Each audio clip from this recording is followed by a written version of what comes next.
नमस्कार दोस्तों। कहानी शुरू करने से पहले मैं आपको ये बताना चाहती हूँ कि अगर आप मोरल एंड मोटिवेशन कहानी सुनना पसंद करते हैं तो आप मेरे दूसरे चैनल एम्पावर द लाइफ पर आ सकते हैं। आपका वहाँ स्वागत है। द गोल्डन स्टोरीज में आपका स्वागत है। आइए सुनते हैं बिमल मित्र जी की लिखी एक बांग्ला कहानी, घरंती। यह कहानी मुझे नहीं लिखनी पड़ती तो मैं खुश ही होता। मैं लेखक जीवन के शुरू में ही अपनी सुख सुविधाओं का प्रश्न पीछे छोड़ आया था और अब ये प्रश्न वैसे भी नहीं उठता, क्योंकि मिसेस चौधरी के विशेष अनुरोध पर ही मुझे ये कहानी लिखनी पड़ रही है। हालांकि कहानी का अंत उन्होंने जैसा चाहा था वैसा नहीं कर पाऊंगा, इसलिए मुझे खेद है। वे जहां भी हों, आशा है इस कहानी को पढ़कर मुझे माफ करेंगी। उस दिन की घटना के बाद मिसेस चौधरी कहाँ चली गई, किसी को नहीं मालूम। मैं नहीं जानता ये किताब उनके हाथ लगेगी या नहीं। फिर भी अगर उनकी नज़र इस कहानी पर पड़े तो मैं उन्हें सूचित करना चाहूँगा कि लावण्य अच्छी है, उसका एक लड़का हुआ है और लावण्य ने अपने लड़के का नाम रखा है। खैर ये बात अभी यहीं छोड़ते हैं। मिसेस चौधरी को सारी बातें आज याद हैं या नहीं मैं नहीं कह सकता, पर मुझे सब कुछ याद है, सब कुछ। रात के करीब 12 बज रहे थे। लावण्य के घर से निकलकर मिसेस चौधरी टैक्सी पकड़कर यूं ही सड़क पर थोड़ी दूर घूमती रहीं और फिर मेरे घर आई। मिसेस चौधरी वृद्धा नहीं थी, पर उन्हें युवती भी नहीं कहा जा सकता। फिर भी जब वे मेरे कमरे के अंदर आई तब सेंट की खुशबू से सारा कमरा सुगंधित हो उठा, पर आज उनके रूज लगे गाल और लिपस्टिक लगे होठ अचानक मुरझा से गए थे। आते ही वह बोली, मैं मुश्किल में पड़कर तुम्हारे पास आई हूँ। तुम्हें एक कहानी लिखनी पड़ेगी विमल, लिखनी पड़ेगी। मैंने कहा, क्यों, क्या बात हो गई? तुम पहले वचन दो कि लिखोगे। तुमने तो बहुतों को लेकर लिखा है, यह भी तुम्हारा ही विषय है। ओ खुलकर बताइए, आखिर मामला क्या है? मिसेस चौधरी बोली। तुम्हें लावण्य को लेकर एक कहानी लिखनी पड़ेगी। लावण्य कौन है? सब बताऊंगी, पर पहले वचन दो कि लिखोगे। मैं करता भी क्या, हाँ करनी ही पड़ी। मिसेस चौधरी बोली, बदनाम सिर्फ हमें ही किया जाता है, पर फिर भी तुम्हें कहती हूँ, हम कितने ही अपराध क्यों ना करें, पर हम चरित्रहीन नहीं। हमारे घर जो लोग आते हैं उनमें से कोई भले ही हमें सती सावित्री ना माने, पर मुझे घृणा से नहीं देखते। मेरे विरुद्ध कोई यह नहीं कह सकता कि मैंने समाज को धोखा दिया है। मैं सीधी सपाट बात समझती हूँ, रुपया फेंको, मज़ा लूटो। आज कोई भी यह नहीं कह सकता कि मेरे घर आने पर उसके पीछे पुलिस कभी भी पड़ी है। पुलिस क्या कुछ नहीं समझती कि मेरा कारोबार क्या है, कैसे मेरी रोजी रोटी चलती है? पुलिस को सब मालूम है, फिर भी ये मुझे कुछ नहीं कहते। मेरे घर के पास ही थाना है, उनकी नाक के नीचे ही मेरा कारोबार चल रहा है। कैसे? मिसेस चौधरी को प्रश्न का उत्तर चाहिए नहीं था, इसलिए मैं चुप ही रहा। बोलते बोलते मिसेस चौधरी के अधपके बालों का जूड़ा खुल गया। दोनों हाथों से उसे संभालती हुई बोली, इस रात को तुम्हारे घर बैठकर ही बोलती हूँ। मुझे कुछ लोग कुल त्यागनी कहते हैं, कुछ कहते हैं मुझे पति ने छोड़ रखा है। मैं सब जानती हूँ, स्वीकार भी करती हूँ। तुम लोगों के सामने अपने को भला बनाकर व्यर्थ की बड़ाई कभी नहीं करती। मैं जो हूँ वह हूँ। जिस दिन मिस्टर चौधरी का हाथ मेरे बक्से में रखे प्रेम पत्र पर पड़ा, उस दिन भी मैंने अपनी सफाई में झूठ नहीं बोला था। और फिर तुम लोगों को तो मालूम ही है कि एक गिलास बियर पी लेने के बाद मैं कितना बकने लगती हूँ, कुछ भी छिपा नहीं रह जाता। बोलते बोलते वह हाफने लगी। बोली, शायद तुम मानोगे नहीं, शाम को 3 कप चाय के बाद ही नशा उतरता है, पर आज 1 कप भी चाय पीने की फुर्सत नहीं मिली। फिर निसंकोच बोली, अपने नौकर को जगाकर जरा चाय बनाने के लिए कहना। मुझे लगा मिसेस चौधरी को किसी बात से जबरदस्त चोट पहुंची है। यंत्रणा से इतनी त्रस्त हैं कि रोज की चाय भी याद नहीं रही। नहीं तो मिसेस चौधरी जैसी महिला इतनी रात गए अपना कारोबार ना संभाल कर यहाँ क्यों आती। किसी असहाय आक्रोश से वे शत विशत हो रही थी और मुझे ही एकमात्र उपाय समझकर यहाँ आ पहुंची कि शायद एक कहानी लिखकर मैं उनके दुख का कोई समाधान कर पाऊं। मैंने पूछा, लावण्य आपकी कौन है? चाय की चुस्की लेकर मिसेस चौधरी बोली, कोई भी नहीं। मेरा अपना है ही कौन, बोलो। मेरे घर पर जैसे और भी 10-5 लड़के लड़कियां आते हैं, लावण्य भी वैसी ही है। इन लोगों के साथ मेरा कैसा संपर्क। कितने ही गुजराती, मराठी, बंगाली, पंजाबी, मारवाड़ी आते जाते हैं। लड़की साथ लेकर आते हैं। 1, 2 या 3 घंटे के लिए कमरा किराए पर लेते हैं। कोई कोई रात भर के लिए भी लेता है। 3 फर्निश कमरे हैं मेरे पास। फिर काम खत्म हो जाने पर जिसको जहां जाना हो चले जाते हैं। लावण्य भी उन्हीं में से एक है। मेरे साथ उसका क्या रिश्ता? लावण्य के साथ अगर मिसेस चौधरी का कोई रिश्ता नहीं तो फिर उसे इतना लेकर सिरदर्द ही क्यों, और मुझसे कहानी लिखवाने की ये अथक चेष्टा भी क्यों? मैं कुछ समझ नहीं सका। मिसेस चौधरी फिर बोली, मेरा इस तरह का कारोबार है, केवल इसलिए तुम मुझे पिशाच नहीं कह सकते। तुम लोग भी तो मेरे घर आते हो, ताश खेलते हो और हालांकि अपने ही पैसों से खाना मंगवा कर खाते हो, पर क्या मैंने कभी कोई किराया मांगा है? बचपन में मैं भी कभी कविता लिखती थी, इसलिए तुम लोगों से आज भी मिलती जुलती हूँ। इस लाइन में आकर सब कुछ छूट गया। छूटने दो, सबको सब चीजें हासिल भी तो नहीं होती। उस मकान के किराए से जो कुछ आता है, मेरा बाकी जीवन तो उससे कट ही जाएगा। जो मिसेस चौधरी को जानते हैं वे समझ सकते हैं कि ये उनकी नम्रता है। जैसे तैसे दिन गुजार देना, ऐसा जीवन उनका नहीं है। इधर के वर्षों में उन्होंने काफ़ी धन कमाया है। मिसेस चौधरी बोली, तुमने फूलचंद को देखा है? हाँ, मैंने देखा। उसकी जैसा धनी जो एक बात पर 10,000 रुपया निकाल सकता है। उसने भी जब लावण्य के लिए एक बार के लिए 800 रुपये खर्च करने चाहे तब भी मैं राजी नहीं हुई। अब चाहे मैं कितनी भी बड़ी व्यापारी क्यों ना हूं। कभी मैं भी घर की बहू थी। रोज सुबह स्नान करके तुलसी पर भी मैं पानी चढ़ाया करती थी। आज तुम लोग मुझे कुछ और ही रूप में देख रहे हो। अब तो पके बालों को काले रंग से रंगती हूँ, गाल की झुर्रियों पर रूज लगाती हूँ। अचानक मिसेस चौधरी की जुबान से ऐसी बातें सुनकर मैं तो दंग रह गया। पर वह बोली, बाहर टैक्सी खड़ी है, तुम मेरे साथ मेरे घर चलो, वहीं तुम्हें पूरी कहानी सुनाऊंगी। अभी? इतनी रात को? मैंने पूछा। उसमें क्या है? खैर, उस रात अंत तक मैं उनके साथ उनके घर नहीं गया। बहुत रात तक वहीं बैठकर मिसेस चौधरी मुझे सारी कहानी सुना गई। कहानी जब खत्म हुई, सुबह के 3 बज रहे थे। चलते समय मेरे दोनों हाथ पकड़कर बड़े करुण भाव से मिसेस चौधरी ने कहा, बड़े भले हो तुम, ये कहानी तुम्हें लिखनी ही पड़ेगी, लेकिन अंत तुम्हें बदलना पड़ेगा। मैंने जैसा कहा उसी तरह अंत करना। करोगे ना? और हाँ, कल शाम एक बार मेरे घर भी आना। दूसरे दिन ठीक समय पर मैं मिसेस चौधरी के घर पहुंचा, पर उनसे भेंट नहीं हुई। दरवाजे पर ताला लटक रहा था।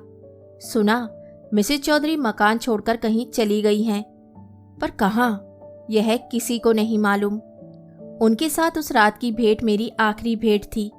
भले ही अंतिम भेंट मेरी वही रही हो, पर उनसे मेरा संपर्क नहीं टूटा।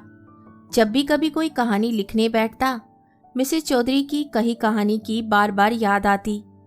कई बार सोचा निरंजन और लावण्य की कहानी लिख ही डालूं। मिसेस चौधरी ने जिस तरह लिखाने को कहा था उसी तरह लिख डालूं। मिसेस चौधरी जहां भी हो सकता है ये कहानी उनके हाथ लग जाए। कभी वे मुझे बहुत मानती थी, उस स्नेह का बदला मैं कहानी लिखकर थोड़ा बहुत लौटा भी सकता हूँ, पर मन नहीं मानता। ट्राम, बस, सिनेमा, सड़क, सभी जगह मन लावण्य को ढूंढता फिरा। शाम की चौरंगी में एक किनारे पर सस्ते रंग से गाल और होठ रंगे किसी लड़की को खड़ा देखकर मैं चौंक उठता। कहीं ये मिसेस चौधरी की लावण्य तो नहीं? हो सकता है लावण्य के जीवन की परिणति यही हुई हो। और फिर जब कभी किसी नए परिवार को शांत सुखी जीवन व्यतीत करते देखा, पुत्र कन्याओं के बीच एक सुखी दंपत्ति को देखा, तो मैं आपलक देखता रह गया। लगता है यही तो लावण्य है। हो सकता है निरंजन के उदार प्रेम से वह मां बन गई हो। पर मेरे जिज्ञासु मन की भूख कभी नहीं मिटी। शायद मिसेस चौधरी की काल्पनिक परिणति से लावण्य के वास्तविक जीवन की परिणति अलग थी।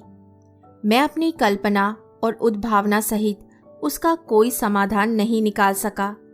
निरंजन ना सही, पर उस जैसे आदमियों को तो मैं आज भी सुबह बस में चढ़कर ऑफिस जाते देखता हूँ।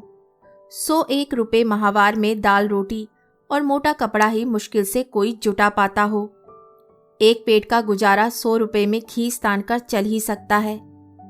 पर लावण्य, मिसेस चौधरी ने कहा था, लावण्य भी निरंजन की ही तरह 55 रुपया वेतन और 50 रुपया महंगाई भत्ता, कुल 105 पाती थी। मैं भी तो यही सोच रहा हूँ। इतने कम पैसों में इससे अधिक विलासिता वे कर भी कैसे सकते हैं? मैस का खर्चा, बस का किराया, टिफिन और महीने में एक आध सिनेमा, क्या वे नहीं देखते? मालूम नहीं उन दोनों का परिचय कैसे हुआ।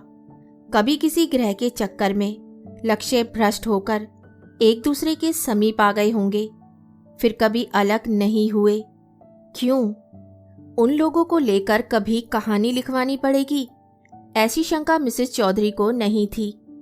नहीं तो वह भी कारण जानने की कोशिश करती। लेकिन कुछ भी हो, निरंजन की पसंद की प्रशंसा तो करनी ही चाहिए। मिसेस चौधरी कहती, लावण्य दुबली है तो क्या, उसके चिंबुक के तिल के कारण उसे सभी पसंद करते हैं। मैं भी लावण्य को देख सकता हूँ। मिसेस चौधरी के वर्णन के साथ ट्राम और बस में बैठे लड़कियों को मन ही मन मिलाता भी रहता हूँ। स्ट्रीट के चौराहे पर जब किसी लड़के लड़की को साथ जाते हुए देखता हूँ तो लगता है ये लावण्य और निरंजन हैं। और दफ्तर की छुट्टी के बाद वे लोग शायद मिसेस चौधरी के फ्री स्कूल स्ट्रीट के मकान की ही तरफ जा रहे हैं। महीने का पहला सप्ताह है। 1 घंटे के लिए 5 रुपये किराए का कमरा लेकर एकांत में दोनों आमने सामने घनिष्ठ होकर बैठेंगे। ऐसी जोड़ी का मैंने कभी कभी पीछा भी किया है। लगा क्या मिसेस चौधरी ने फिर से अपना कारोबार शुरू कर दिया है। पर मेरी कल्पना के निरंजन और लावण्य दुकानें, मोटरें, लोग बाग सबको पीछे छोड़कर आगे बढ़ते ही जा रहे हैं। मोटे ट्विल की कमीज और पैर में काबुली जूते पहनकर निरंजन बड़ा आकर्षक दिख रहा है। आज उसने दाढ़ी भी बनाई है। लावण्य ने भी आज नई साड़ी बांधी है। गले में झूठे मोतियों की माला लटक रही है। मैं झट नजदीक पहुंचकर उन्हें देखने लगता हूँ। सड़क की भीड़ में वे मुझे नहीं देख सकते।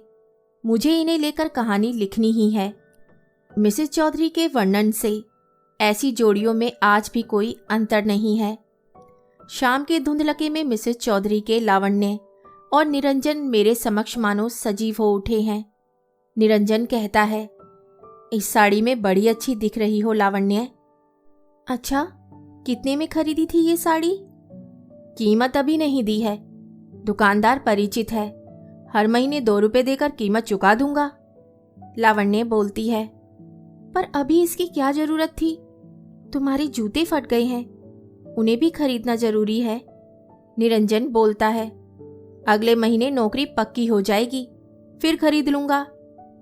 हम लोगों को अभी से कुछ पैसे जोड़ने चाहिए। कब तक मिसेस चौधरी का कमरा किराए पर लेते रहेंगे? पिछले महीने के ही 2 दिनों का किराया बाकी पड़ा है, लावण्य कहती है। निरंजन का चेहरा मैं अब पूरी तरह देख पा रहा हूँ। निम्न मध्यम वर्गीय जीवन के भविष्यहीन दिन गुजारने की थकावट के बीच मानो एक थोड़ी सी चमक दिखाई पड़ी। लावण्य और वह एक सुखी दंपत्ति का एक छोटा सा परिवार 2 कमरों का छोटा सा फ्लैट, यही 30-40 या 50 रुपए किराए का, बस यही तो चाहिए। और यदि कभी अच्छे दिन आए तो चलते चलते अचानक निरंजन बोलता है, पता है, एक अच्छे मकान की सूचना मिली है, किराया भी ज़्यादा नहीं, सिर्फ 50 रुपए। लेकिन सलामी मांगता है क्या? लावण्य पूछती है। चेष्टा करने पर सलामी के बिना भी फ्लैट किराए पर मिल सकता है। लावण्य से परिचय के बाद पिछले 2 सालों से निरंजन मकान के लिए क्या कम कोशिश कर रहा है। एक मकान मिल जाने पर उसकी सारी समस्याओं का समाधान हो जाएगा। मिसेस चौधरी का कमरा किराए पर लेकर पैसा बर्बाद नहीं करना पड़ेगा। महीने में 4 बार मिलने पर 5 चौके 20-20 रुपए निकल जाते हैं। कभी तो महीने में 5 या 6 बार भी मिसेस चौधरी के यहाँ जाना पड़ा है। वैसे तो मिसेस चौधरी अच्छी महिला हैं, उनका व्यवहार भी अच्छा है, उधार पर भी कमरा दे देती हैं। इसके अलावा भी वे मन चाहे उतने घंटे रह भी सकते हैं। बस ट्राम बंद होने के पहले ही निकल जाना पड़ता है, फिर उसके बाद ना जाने मुलाकात का मौका फिर कब मिले। चलते चलते निरंजन लावण्य का हाथ अपने हाथों में ले लेता है। उनकी बात सुनते सुनते मैं भी आगे बढ़ जाता हूँ। अचानक देखता हूँ आदमी और दुकानों की भीड़ में निरंजन और लावण्य कहीं खो गए हैं और मैं ही अकेला मिसेस चौधरी की फ्री स्कूल स्ट्रीट के मकान के सामने खड़ा हूँ। स्वप्न से मैं जाग उठता हूँ। इस परिचित मकान के अंदर सजे धजे साहब और मेम बैठे हैं। पियानो की धुन सुनाई दे रही है। मिसेस चौधरी का नेपाली दरबान अब मुझे पहले की तरह सलाम नहीं करता। मिसेस चौधरी कहती थी, टालीगंज से बसंती, चेतला से कल्याणी और बेहाला से टगर आती है, लेकिन हर दिन एक नए चेहरे के साथ। चौरंगी से पकड़कर ले आती थी, लेकिन लावण्य वे बराबर निरंजन के साथ ही आती थी। जब निरंजन बेकार रहता तब भी लावण्य 3-3 महीनों तक उसके मैस का खर्च देती थी। इसी शहर में किराए पर और भी मकान और जगह मिल सकती है, पर कहीं भी इतनी शालीनता नहीं होगी। बाहर से देखने पर कोई समझ भी नहीं सकता था। सामने आर्चीज और मॉर्निंग ग्लोरी फूलों की बाण। पीछे के दरवाजे से सीधे अंदर जाने पर कोने में 3 कमरे हैं। भारी पर्दा हटाकर कमरे के अंदर पहुंचने पर एक तख्त पोश दिखाई देता है, एक ड्रेसिंग टेबल, एक दर्पण, 2 कुर्सियां। बस फर्नीचर के नाम पर सिर्फ इतना ही है, पर बाथरूम कमरे के साथ ही है। ऐसी जगह में रुपए खर्च करने पर अफसोस नहीं होता। आज मुझे याद आ रहा है, एक दिन ताश खेलते खेलते अचानक मिसेस चौधरी उठ पड़ी। जॉर्जेट की साड़ी संभालती हुई बोली, मुझे ताश मत देना भाई, जरा उधर देखाऊं, यह शोर शराबा कैसा हो रहा है। बाहर से कुछ कोलाहल की आवाज आ रही थी। फिर एकाएक मिसेस चौधरी का अल्सेशियन गरज उठा। हम लोग कुछ समझ ही नहीं पाए। थोड़ी देर में मिसेस चौधरी आई और पंखे की रफ्तार तेज कर बैठ गई। मैंने पूछा, मामला क्या है मिसेस चौधरी? अरे क्या बताऊं, फूलचंद सेठ आया था, शराब में धुत। कई बार मना कर चुकी हूं पर फिर भी। और फिर ताश के पत्तों में डूब गई। No bread, 3 diamonds. उसके बहुत दिनों के बाद उसी फूलचंद से मेरी भेंट हो गई। लंबी चौड़ी मोटर का ब्रेक लगाते हुए हंसकर पूछा, क्या हाल है सर? कौन कहेगा, फूलचंद 40 वर्ष का हो चुका है, अभी भी मस्त होकर कार ड्राइव कर सकता है। मैंने सोचा, अच्छा ही हुआ फूलचंद से भेंट हो गई, शायद मिसेस चौधरी के बारे में ये कुछ खबर दे सके। पर मेरे पूछने के पहले ही उसने खुद पूछा, मिसेस चौधरी की कोई खबर है सर? पर फूलचंद सेठ को किस बात की चिंता? इस मोहल्ले में ना सही किसी और मोहल्ले में अड्डा खोज ही लेगा। मिसेस चौधरी ना सही, मिसेस सरकार तो है। कितना कुछ है। और फूलचंद की उम्र तो मानो घट रही है। वह रोज नव युवक बनता जा रहा है। 3 असली शुद्ध घी की दुकानें और डालडा घी का कारोबार है फूलचंद सेठ का। गाड़ी चली गई। मैं बहुत देर तक उसी तरफ देखता रहा। लेकिन एक दिन सच में ही मैं कलम लेकर लिखने बैठ गया। सोचा, अब लावण्य की कहानी लिखनी ही चाहिए। मिसेस चौधरी के कहने के अनुसार ही लिखने बैठा। तो मैंने शुरू किया। सप्लाई ऑफिस की सीढ़ियों के पास निरंजन खड़ा है। लावण्य की दफ्तर से छुट्टी हो चुकी है। सभी सीढ़ी से उतर रहे हैं। निरंजन को खड़ा देखकर लावण्य चौंक कर पूछ बैठती है, अरे तुम? निरंजन बोलता है, हाँ, तुम्हारे लिए ही तो खड़ा हूं।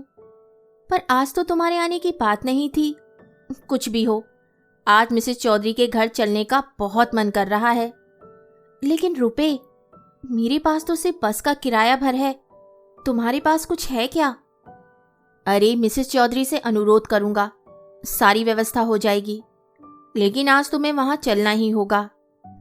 जानती हो लावण्य, आज मेरी नौकरी चली गई। क्या कह रहे हो? मिसेस चौधरी सारी बातें सुनती हैं। लावण्य के कष्ट के इतिहास और उसकी साधना को वह जानती हैं। लावण्य ने धोबी के यहाँ कपड़े देना बंद कर दिया है। दोपहर का खाना छोड़ दिया है। ट्राम में सेकंड क्लास में चढ़ने लगी है। अपना खाना रुमाल में बांध कर ले जाती है और मिसेस चौधरी का कमरा बंद करके वहां बैठकर दोनों मिलकर उसी को खाते हैं। लावण्य ने सिर में तेल डालना भी कम कर दिया है। क्रीम भी खत्म हो गई है और फिर खरीदने की हिम्मत नहीं पड़ी। मिसेस चौधरी ने मुझसे कहा था, क्या करती, उन लोगों के लिए कंसेशन कर दिया। 5 रुपए के बदले 3 रुपए किराया कर दिया। फिर भी नगद नहीं दे पाते थे, बाकी रह जाता था। दूसरी तरफ टालीगंज की बसंती ढाका की साड़ी पहनती। चेतला की कल्याणी ने सोने का हार बनवा लिया था और बेहाला की टगर ने पीतल की चूड़ियां तुड़वाकर सोने की करवा ली थी। बाजार गर्म था। मिसेस चौधरी भी चुप क्यों बैठती। कमरे का किराया उन्होंने 5 से 10 रुपए कर दिया, लेकिन फिर भी निरंजन और लावण्य के 3 रुपए ही तय रहे। वैसे 10 रुपए पर भी कमरा खाली नहीं रहता, ग्राहक लौट जाते। मिसेस चौधरी दिन भर टेलीफोन पर एंगेज्ड रहती। मुझे याद है, एक दिन मैं बहुत डर गया था। दोपहर का समय था। खाना खाने के बाद मिसेस चौधरी के साथ गप लड़ाने के लिए निकल पड़ा। एक उद्देश्य यह भी था कि अपनी नई पुस्तक की प्रति उन्हें भेंट करूंगा और उन्हीं के बिस्तर में बैठकर किताब के कुछ अंशों को पढ़कर उन्हें सुनाऊंगा। मिसेस चौधरी साहित्यिक नहीं थी, पर साहित्य रसिक थी। उनको किताब देकर मैं अपने को धन्य मानता, पर दूर से ही मैंने देखा उनके घर के सामने भीड़ थी। भीड़ में पुलिस के कई आदमी भी थे। मुझे लगा जरूर कोई हंगामा हुआ होगा। छी छी छी, अब मिसेस चौधरी जरूर फंसेंगी। हम लोगों के अड्डे की भी शायद छुट्टी हो जाएगी। जाऊं या नहीं, यही सोच रहा था। क्या पता कहीं मैं भी ना फंस जाऊं। यह सोचकर और भी लज्जा आई, क्योंकि लगा मिसेस चौधरी को अकेला छोड़कर भागना क्या उचित होगा। सच में उस दिन पहली बार मैंने अनुभव किया कि मिसेस चौधरी कितनी अकेली हैं और दुनिया में औरत को क्यों एक पुरुष अभिभावक की जरूरत है। मिसेस चौधरी, आप जहां भी हो, आज मैं निसंकोच स्वीकार करता हूं कि उस दिन मुझे आप पर दया आई थी। खैर, उस दिन आपके घर पहुंचकर मैंने कहा था, मिसेस चौधरी, आज तो मैं बहुत डर गया था। आप सलवार कुर्ता पहनकर सोफे पर बैठी अखबार पढ़ रही थी। आपने पूछा, क्यों, आपके चेहरे पर कोई घबराहट नहीं थी? मैंने कहा था, घर के सामने भीड़ देखकर मैंने सोचा पुलिस का हंगामा है। लेकिन पुलिस का नाम सुनकर आप चैन की सांस लेकर आराम से सोफे पर अधलेटी होकर बोली थी, लेकिन क्या? मैंने देखा सड़क पर बंदर का नाच हो रहा था, इसलिए भीड़ इकट्ठा थी। मैंने हंसकर कहा, पुलिस मेरा कुछ नहीं बिगाड़ेगी, मुझे तो डर बस फूलचंद का है। मैंने अचरज से पूछा, क्यों? फूलचंद आपका क्या बिगाड़ लेगा? आपने कहा था, मेरा वह क्या बिगाड़ेगा? फूलचंद मुझसे ज्यादा पैसे वाला हो सकता है, पर मेरे यहाँ उसकी धोती बंधी पड़ी है। पर डर और चिंता मुझे दूसरी बात की है। दूसरी बात? वह क्या? सुन सकता हूँ। डर मुझे लावण्य को लेकर है। इतना कहकर आप गंभीर हो गई थी। मैंने उस समय आपसे यह नहीं पूछा था लावण्य कौन है, उसका परिचय क्या है। आपको अब शायद याद भी नहीं होगा। आप मन ही मन बुदबुदा रही थी। फूलचंद की नज़र बहुत दिनों से लावण्य पर है। 1 घंटे के लिए 200 रुपये तक देने के लिए राजी है। पर राजी मैं नहीं। पर कहीं किसी दिन मैं और चुप नहीं रह सका था, पूछ ही बैठा, लावण्य कौन है? मेरी बात का जवाब न देकर आप बोलती जा रही थी, फूलचंद अगर बसंती, टगर या कल्याणी किसी को भी मांगता तो आधा घंटे में फोन कर उसे बुला लेती। कोई मुश्किल काम नहीं था। लेकिन लावण्य को मांगेगा, ये कैसे हो सकता है? छी छी छी छी। लावण्य को आप क्यों इतना मानती थीं? यह मैं उस दिन बहुत थोड़ा सा ही समझ सका था। उलझन ही अधिक थी। उस दिन क्या आपको ही मालूम था कि कभी इसी लावण्य को लेकर कहानी लिखवाने के लिए आप रात के 12 बजे मेरे घर पर धरना देंगी? शायद अपने जीवन में जिस चीज को आपने खोया था उसी चीज को आपने लावण्य में पाया था।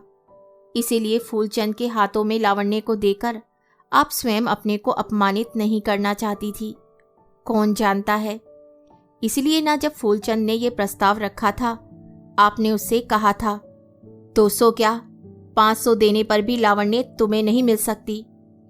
खबरदार, उसकी तरफ गंदी नजर मत डालो फूलचंद। पर मिसेस चौधरी आप फूलचंद को नहीं पहचान सकी। फूलचंद ठहरा व्यापारी आदमी। व्यापार के दांव पेच 7 पुरखों से उसके खून में थे। कब क्या खरीदना चाहिए और कब उसे बेचना चाहिए यह सब अच्छी तरह जानता था। इसलिए नाराज या अपमानित ना होकर फूलचंद अपनी रकम बढ़ाता गया। 500 नहीं तो 700, 700 कम लगी तो 800, 800 में भी राजी नहीं हुई तो आज भी कोशिश करता हूँ तो स्पष्ट देख सकता हूँ कि 3 मंजिले मकान की किसी सीढ़ी से निरंजन उतर रहा है, साथ में लावण्य। लावण्य खुशी से उछल रही है, बोलती है, देखो देखो ये मकान कितना साफ है, पर कहीं भी जरा सी मिट्टी नहीं है। निरंजन हैरान होकर पूछता है, मिट्टी? मिट्टी से क्या करोगी? वहां एक तुलसी का पौधा लगाऊंगी। हिंदू परिवार के घर में एक तुलसी का पौधा तो होना ही चाहिए।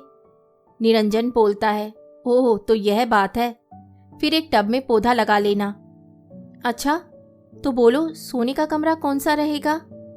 दक्षिण का कमरा ही ठीक रहेगा। खिड़की खुलने पर पूरा आकाश दिखाई पड़ता है। एक पलंग भी खरीदना पड़ेगा। निरंजन हंस देता है, बोलता है, धीरज रखो, अभी तो नौकरी लगी ही है, धीरे धीरे सब कुछ हो जाएगा। पहले मकान की व्यवस्था तो हो जाए। 40 रुपए से कम में मकान मिलता ही नहीं। मकान मालिक इससे कम पर तैयार ही नहीं है।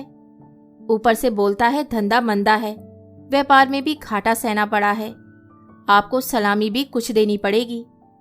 निरंजन थोड़ा निराश होता है, लावण्य भी। ऐसी घटना कोई नई बात नहीं। निरंजन बोलता है, कितनी सलामी? जैसे कि अगर सलामी थोड़ी कम हो तो वह दे ही सकेगा। मकान मालिक बोलता है, कोई ज़्यादा नहीं, बाकी किराएदारों ने जितना दिया है उतना ही आप भी दे दीजिएगा। आपसे 1 पैसा भी अधिक नहीं लूँगा, मेरे लिए सभी बराबर है। वह किसी सधे साम्यवादी की तरह निर्लिप्त भाव से बातें कर रहे हैं। फिर भी कितना? निरंजन पूछता है। पूरा ही दे दीजिएगा, टूटी रकम मैं लेता नहीं। ऐसी भाषा निरंजन के लिए समझनी थोड़ी मुश्किल है। निरंजन फिर पूछता है, खुलकर साफ साफ बताइए। तब मकान मालिक कहता है, पूरे 1000 चाहिए। उस दिन फूलचंद ने भी तो यही कहा था। 800 ना सही, पूरे 1000। मिसेस चौधरी को अपने कानों पर विश्वास नहीं हुआ था। उन्होंने फूलचंद को कुछ भी नहीं कहा, निर्विकार भाव से टॉफी चूसती रही थी। पर घटना चक्र से उसी समय लावण्य और निरंजन वहां से गुजर रहे थे। रात के 9:30 बज चुके थे। लावण्य चप्पल घसीटती हुई चली जा रही थी। दिन भर दफ्तर की थकान से चूर घर पहुंचकर वह मानो विश्राम के लिए तरस रही थी। आपको लगा था यह लावण्य नहीं, यह आप ही का विगत जीवन है। आपकी ही विशुद्ध आत्मा आप पर व्यंग्य कसकर आपको पीछे छोड़कर जा रही है और कभी लौटकर नहीं आएगी। आपने अपने नेपाली दरबान को आवाज दी थी, जंगी जंगी। जंगी ने आकर सलाम किया तो आपने कहा, लावण्य को बुलाकर तो ले आओ। लावण्य आई। आप अपनी ही आत्मा के सामने खड़ी हुई थी, शायद पहली और आखिरी बार। आपने लावण्य को एकांत में बुलाकर फूलचंद का प्रस्ताव सुनाया। आपको लगा था कि पृथ्वी पर आज तक जितने भी मनुष्य के पैरों की छाप पड़ी है, उस अनंत जन समुद्र के तरंग यदि आज उद्वेलित हो उठे तो होने दो। नीले आकाश के सभी नक्षत्र यदि कक्ष भ्रष्ट हों, केंद्रच्युत होकर रास्ता भूल जाएं, तो हो जाने दो। आपकी वह लावण्य रूपी आत्मा अटल रहेगी। पर वही लावण्य सब कुछ सुनकर सिर झुकाकर चुप रही। फिर थोड़ी देर बाद बोली, एक बार उनसे पूछना पड़ेगा। मॉर्निंग ग्लोरी की झाड़ के पास निरंजन लावण्य की प्रतीक्षा में खड़ा था। लावण्य वहां गई। दोनों में न जाने क्या बातें हुई। ऐसा लगा मानो एक समझाने की कोशिश कर रहा हो और दूसरा समझना ही नहीं चाहता हो। फिर लावण्य आपके सामने आई और आंखें नीचे करके बोली, मैं राजी हूं। लावण्य धीरे ही बोली थी, लेकिन आपने देखा कमरे के अंदर फूलचंद जलती हुई सिगरेट फेंककर खुशी से उछल खड़ा हुआ था और आपको लगा था जैसे बाहर बरामदे में चैन से बंधा अल्सेशियन भी अचानक रो उठा हो। मैंने पूछा, और उसके बाद? मिसेस चौधरी के पके बालों का जूड़ा फिर खुल गया था। वह खुला ही रह गया। बोली, उसके बाद वही प्रथम और वही अंतिम था। उसके बाद वे लोग फिर कभी मेरे यहाँ नहीं आए। फ्री स्कूल स्ट्रीट के किसी भी आदमी ने फिर कभी निरंजन और लावण्य को उस सड़क से गुजरते नहीं देखा। मैंने पूछा, वे लोग फिर गए कहाँ? मिसेस चौधरी बोली, मैं भी यही सोचती हूँ, कहाँ गए वे लोग। लगता था लावण्य भी शायद दूसरी लड़कियों की तरह गिर गई होगी। बसंती, कल्याणी और टगर से भी मैंने पूछा, पर वे भी कुछ नहीं बता पाई। यहाँ तक कि फूलचंद भी नहीं बता सका कि वे कहाँ गए। मैंने कहा, हो सकता है उस घटना के बाद निरंजन ने लावण्य को त्याग दिया हो। मैंने भी कई बार यही सोचा। शायद अविश्वास और घृणा से निरंजन ने मुंह फेर लिया और लावण्य ने आत्मग्लानि से आत्महत्या कर ली हो। अपनी आत्मा को अपने ही हाथों से रौंद डाला। यह जानकर मैं भी खुश थी। मैं सच बता रही हूँ कि लावण्य की बर्बादी मेरी अपनी बर्बादी थी। शादी के बाद से मिस्टर चौधरी ने मेरे बक्से से प्रेम पत्र पाने पर जब मुझे त्याग दिया था, उसके बाद इतनी खुशी मुझे पहली बार मिली थी। उस शाम मैंने 3 के बदले 9 कप चाय पी ली। मिसेस चौधरी बोल रही थी और उनकी आंखों से टप टप आंसू गिर रहे थे। गाल पर रूज की ललाई, होठों की लिपस्टिक और आंखों का सुरमा सब कुछ धुल गया। उन्हें ऐसी हालत में मैंने पहले कभी नहीं देखा था। क्या करूं, कुछ समझ में नहीं आया। उसके बाद एकाएक मिसेस चौधरी ने अपने को संभाला और अपना बैग खोलकर एक चिट्ठी निकाली। मेरी तरफ बढ़ाकर बोली, इतने दिनों के बाद आज सुबह ये चिट्ठी मिली। पढ़कर मैं तो हैरान रह गई। मैंने देखा वह निरंजन और लावण्य के विवाह के निमंत्रण का पत्र था। 15C काली सरकार रोड, स्वीट 13 नंबर। तारीख भी आज की ही थी। मैं मिसेस चौधरी को आपलक देख रहा था। वह फिर बोली, अभी वहीं से आ रही हूं। क्या देखा वहां? मैंने पूछा। देखा जैसा हर शादी में होता है, उसी तरह लावण्य की मांग में सिंदूर था, माथे पर चंदन का तिलक और गले में फूलों की माला। निरंजन भी सहरा बांधकर तशरका कुर्ता धोती पहनकर बैठा था। मैं सोच रही थी, पहले ये रिश्तेदार कहाँ थे? भगवान जाने, पर आज की इस शुभ घड़ी में सभी वहां मौजूद थे। आज उनके शुभाकांक्षियों की कमी नहीं थी। मकान भी अच्छा लगा। रसोई के बगल में एक टब में तुलसी का पौधा प्रतिष्ठित था। दक्षिण का कमरा बेडरूम था, जहां से खिड़की खुलने पर आकाश दिखाई पड़ता था। आयोजन भी अच्छा ही था। मैंने अच्छी तरह से देखा, फूलचंद के संस्पर्श का कलंक कहीं भी नहीं था। मैंने अच्छी तरह देखा, फूलचंद के संस्पर्श का कलंक कहीं भी नहीं था। चंदन की सुगंध में सब घुल गया था, पर मुझे ये सब अच्छा नहीं लगा। मैंने पानी तक नहीं पिया। बाहर आकर एक टैक्सी पकड़कर सड़क पर चक्कर काटती रही और अब रात के 12 बजे तुम्हारे घर पहुंची हूं। विमल, कहानी बताते बताते मिसेस चौधरी उदास हो उठी। लग रहा था अभी बुझ जाएंगी। मैंने कहा, निरंजन की उदारता को मानना ही पड़ेगा। सुनते ही मिसेस चौधरी आग की तरह भड़क उठी। बोली, रहने दो इस उदारता को, पर अपनी कहानी में तुम उनकी शादी नहीं करवाओगे। अंत को तुम्हें बदलना ही पड़ेगा। लेकिन क्यों? मैंने पूछा। मिसेस चौधरी सांस भरकर बोली, शुरू से हुबहू जैसा हुआ वैसा ही लिखना, पर अंत तुम्हें बदलना ही पड़ेगा। उसकी आत्मा में सड़न लग गई है। मैं मिसेस चौधरी उसकी साक्षी हूं। लेकिन आत्मा तो कभी मरती नहीं मिसेस चौधरी। मर गई है बसंती, कल्याणी। अगर सभी की आत्माएं मर चुकी हैं, अगर कहानी में तुम दोनों की शादी करवाओगे भी, तो थोड़े ही दिनों के बाद उसमें तलाक करवा डालो। उसके बाद धीरे धीरे लावण्य को कल्याणी, बसंती और टगर के स्तर पर घसीट लाओ और अंत में लिखो, जीवन के अंतिम दिनों में लावण्य भी मेरी ही तरह किराए पर कमरा देने का कारोबार चला रही है, बिल्कुल मेरी तरह। तुम इतना भी नहीं करोगे, सिर्फ मेरे लिए? बड़े भले हो तुम। अंत तुम्हें दुखद करना ही पड़ेगा। आखिर क्यों? मैं अधीर हो उठा था। मान लो ये मेरा एक शौक ही है। अगर तुमने कभी भी मुझे माना है और यदि कभी मैं तुम्हारी किसी काम आई हूं, तो मेरा यह एक अनुरोध तुम रखना मेरे भाई। और घरंती को कभी घर नहीं मिलता, इस कहावत को तो मानते हो ना? अतीत की सारी घटनाओं की पुनरावृत्ति करने से आज कोई लाभ नहीं। फिर भी इतना कह सकता हूं कि पिछले 10 वर्षों से मैं इस कहानी को लिखने का प्रयास करता रहा हूं। दोस्तों के बीच कभी कभार इस सुनी हुई कहानी का उल्लेख भी किया है। किसी ने विश्वास किया है, किसी ने नहीं। पर मनुष्य के संसार में जीवन के मूल्य बोध के इतने परिवर्तन मैंने देखे हैं और विस्मय की ऐसी अस्वाभाविक परिसमाप्तियां हुई हैं कि कुछ नहीं कह सकता।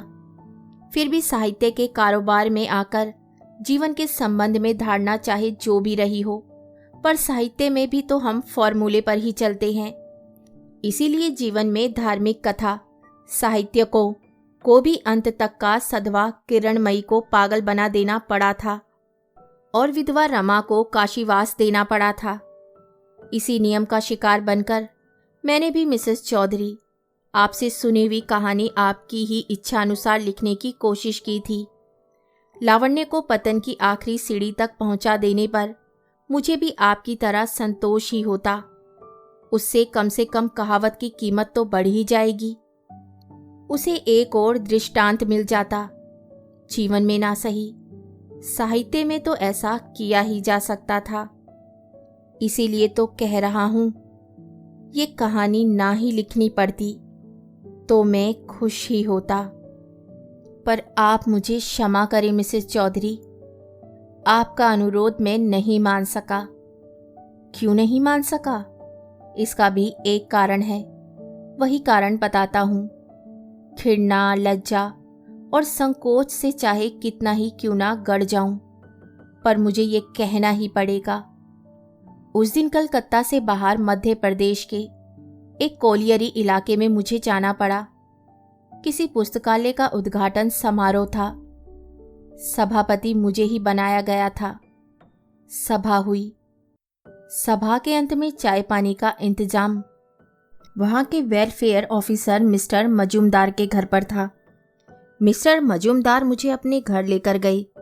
उनका घर बहुत ही सुंदर और सुरुचिपूर्ण ढंग से सजा हुआ था। उन्होंने अपनी पत्नी मिसेस मजूमदार से मेरा परिचय कराया। मिस्टर मजूमदार ने बताया, उनकी पत्नी मेरी बहुत बड़ी प्रशंसक है। मेरी सारी कहानियों और उपन्यासों की लाइब्रेरी बना रखी है घर में। तभी उनका बेटा वहां आया। मैंने उससे पूछा, क्या नाम है बेटे तुम्हारा? जी नीलांजो। नीलांजो मजूमदार। बहुत सुंदर नाम है तुम्हारा। मिस्टर मजूमदार हंसे और बोले, मेरे बेटे का नाम मेरी पत्नी ने ही रखा है, मेरे और अपने नाम को मिलाकर। मेरा नाम है निरंजन और मेरी पत्नी का नाम है लावण्या। दोनों का नाम मिलाकर उसने पुत्र का नाम रखा है नीलांजो। यह सुनते ही मैं चकित होकर मिसेस मजूमदार को देखने लगा। उसके गाल पर वही काला तिल था। कहानी सुनने के लिए धन्यवाद। तो इसी के साथ मैं आपसे विदा लेती हूँ और कल फिर मिलती हूँ एक नई कहानी के साथ।